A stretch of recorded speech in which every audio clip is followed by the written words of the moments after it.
మీడియాతో ఏపీ ఉద్యోగ సంఘాల జేఏసీ నేతలు మాట్లాడుతున్నారు. లైవ్ ద్వారా చూద్దాం. ఫ్రంట్ లైన్ వారియర్స్ గా వివిధ శాఖలు ఉన్నాయని వారి కోసం నివేదిక పెడితే ఇంతవరకు ఫైనలే కాలేదు. అటువంటి నేపథ్యంలో కేంద్ర ప్రభుత్వమే వారి కార్యాచరణని వ్యాక్సిన్ని పంపిణీ చేస్తానికి సిద్ధమైతే ఆ వ్యాక్సిన్ పంపిణీకి కూడా మేము భయపడిపోతుంటే ఈ తరుణంలో పీపీఐ కిట్లు ధరించండి, అది కూడా మీరు సప్లై చేయండి అని రాష్ట్ర ప్రభుత్వానికి చెప్తున్నారు. అదే రాష్ట్ర ప్రభుత్వం కదా మేము చేయలేమని చెబుతున్నారు. మరి అటువంటి పరిస్థితుల్లో మీరు ఎన్నికల నిర్వహణకి ఏ విధంగా మమ్మల్ని ధైర్యం చేసి వెళ్ళమంటారో మీరే చెప్పాలి. అదేవిధంగా ఈ ఖర్చు ఎవరు భరిస్తారు? రాష్ట్ర ప్రభుత్వమే కదా. మరి కేంద్ర ప్రభుత్వం నుంచి సపరేట్గా ఏమైనా వస్తాయా? ఒక్కొక్క రాష్ట్రంలో ఎన్నికలు జరుపుకుంటానంటే ఆ రాష్ట్రానికి సపరేట్గా నిధులు ఏమైనా ఇస్తారా? ఆ విధంగా ఏమైనా గ్యారంటీ ఉందా? అదేవిధంగా కేంద్ర ప్రభుత్వం ఇచ్చినటువంటి వ్యాక్సిన్ ఈరోజు కేవలం ఒక 10 లక్షల డోసులు అనుకుందాం. 10 లక్షల డోసుల్ని ఎవరెవరికి ఇచ్చే దాంట్లోనే ఈరోజు ఈ రాష్ట్రంలో ఉన్నటువంటి ఉద్యోగులే 10 లక్షల మంది ఉన్నారు. మరి వీళ్ళల్లో ఫ్రంట్ లైన్ వారియర్స్ ఇంకా ఇవ్వాల్సినటువంటి వాళ్ళ గురించి కూడా రాష్ట్ర ప్రభుత్వం రాస్తున్న తరుణంలో మనం ఎన్నికల నిర్వహణ అనేది ఇబ్బంది జరుగుతుందనేది, ప్రమాదం పొంచి ఉందనేది మా యొక్క వాదన. కాబట్టి దయచేసి మంచి మనసు చేసుకొని మా ఉద్యోగుల కోసం మీరు నిన్న మాట్లాడినటువంటి మాకు పీపీఏ కిట్లు కానీ ఇంకోటి కానీ అన్ని రకాలుగా మాకు మీరు సహకరిస్తామని చెప్పిన మీరు పెద్ద మనసు చేసుకొని ఇంకొంచెం 3 మాసాలు వీన ఎన్నికలు వాయిదా వేస్తే ఈ వ్యాక్సిన్ ఏదైతే వచ్చిందో దాన్ని ఉద్యోగులకు పంపిణీ చేసి అది కూడా 2 డోసులు ఇవ్వాలి. మొదటి డోసుకే 3 మాసాలు పడుతుంది. మరి 2 డోసులు ఇచ్చేంత వరకు ఆగి ఆ కొద్ది పెద్ద మనసు చేసుకుంటే మేము మా జీవితాలు, మా ఉద్యోగుల ప్రాణాలు కాపాడిన వారు అవుతారని చెప్పి వారికి కోరుకుంటున్నాం. ఆ తదనంతరం వ్యాక్సిన్ ఇచ్చేసి ఉద్యోగుల్లో మానసిక ధైర్యం ఏర్పాటు చేసిన తర్వాత వచ్చిన తర్వాత అందరం మీరు అన్నట్టుగా కలిసికట్టుగా పనిచేద్దాం. మాకెలాంటి అభ్యంతరం లేదు ఎన్నికల నిర్వహణకి. అదేవిధంగా మీరు చెప్పారు వరదలు వచ్చినా తుఫాన్లు వచ్చినా రెవెన్యూ శాఖ వారు కష్టపడి పనిచేసినటువంటి నైజం ఉంది ఈ ఉద్యోగులకని. ఎస్, 100% మీరు చెప్పింది నిజం సార్.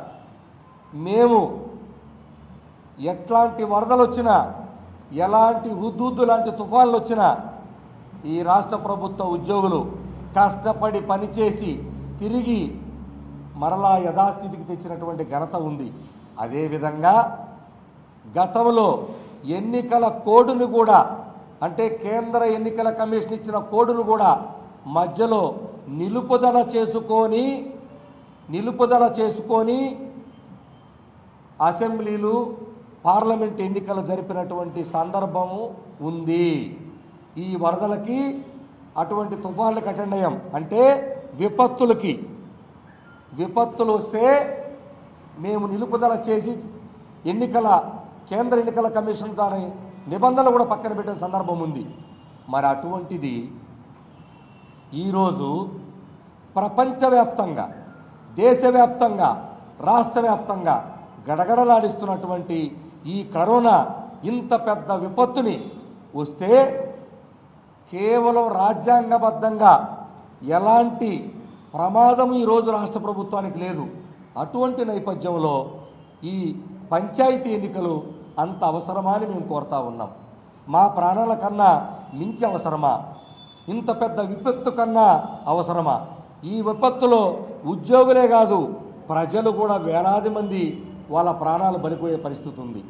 అలాగే రాజకీయ పార్టీలు కూడా, వాళ్ళకు కూడా ప్రమాదమే, మాకే కాదు. అందుకనే అందరం కలిసికట్టుగా నిర్వహిద్దాం. మీరు చెప్పిన మాటే కొద్దిగా ఓపిక చేసుకోండి, పెద్ద మనసు చేసుకోండి, పట్టింపులకు పోవద్దు, పంతాలకు పోవద్దు అని గౌరవ ఎస్సీసీ గారిని కోరుతున్నాం. అదేవిధంగా ఎన్నికల నిర్వహణ అనేది రాజ్యాంగ విధి అన్నారు, 100% కరెక్ట్.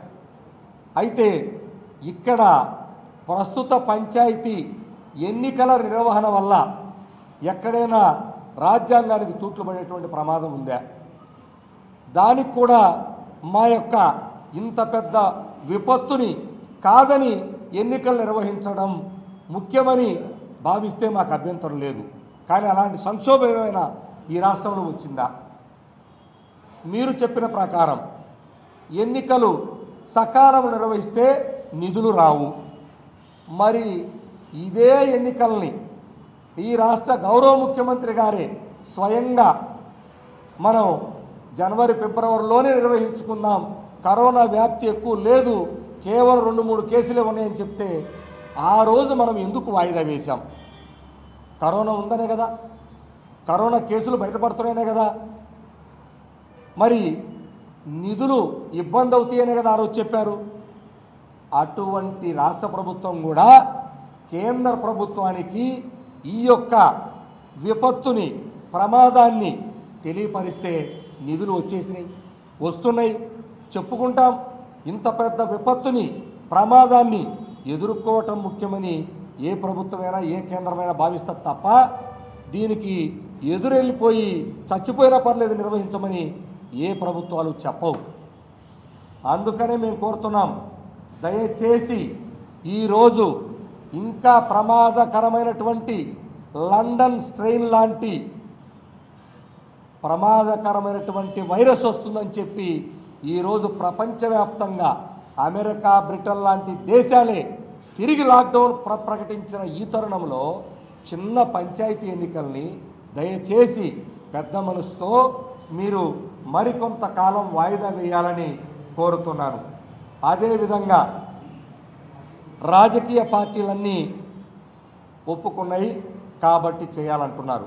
అయ్యా గౌరవ ఎస్సీసీ గారు, రాజకీయ పార్టీలకి మాకు ఎలాంటి సంబంధం లేదు.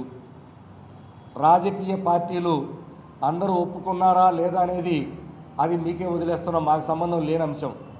మాకు కావాల్సింది మా యొక్క ఉద్యోగులు, వారి ప్రాణాలు, లక్షలాది మంది ఉద్యోగుల ప్రాణాలని మేము పణంగా పెట్టలేము. ఒక్క ఉద్యోగి చనిపోయినా మేము భరించే స్థితిలో లేము. ఎందుకంటే ఈ రాష్ట్ర ప్రభుత్వం నుంచి కూడా ఒక్క పైసా కూడా రాలేదు. మీ ద్వారా మేము గౌరవ ముఖ్యమంత్రి గారికి, ప్రభుత్వ ప్రధాన కార్యదర్శి కూడా మేము తెలియజేస్తున్నాం. అయ్యా మా ఉద్యోగులు వందలాది మంది చనిపోతే మీకు విజ్ఞప్తి చేశాం, అయ్యా మాకు కనీసం చనిపోయిన ఉద్యోగులకి మాకేదన్నా ఎక్స్గ్రేషియా ప్రకటించమని. ఒక్క రూపాయి కూడా ఇవ్వలేని పరిస్థితి.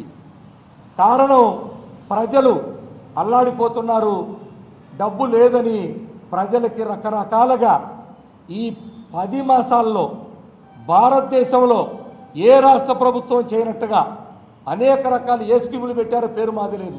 మొత్తానికి ప్రజలు రోడ్డు మీద పడకుండా, వాళ్ళు ఈ యొక్క కరోనా నేపథ్యంలో పని లేక తిండి లేదనే భయాందోళన లేకుండా అందరినీ కాపాడిన ఘనత గౌరవ ముఖ్యమంత్రి గారికి దక్కింది, గౌరవ ప్రభుత్వ ప్రధాన కార్యదర్శి గారికి దక్కింది. అటువంటి పరిస్థితుల్లో ఈరోజు మేము కానీ రాష్ట్ర ప్రభుత్వం కానీ ఉన్నాం.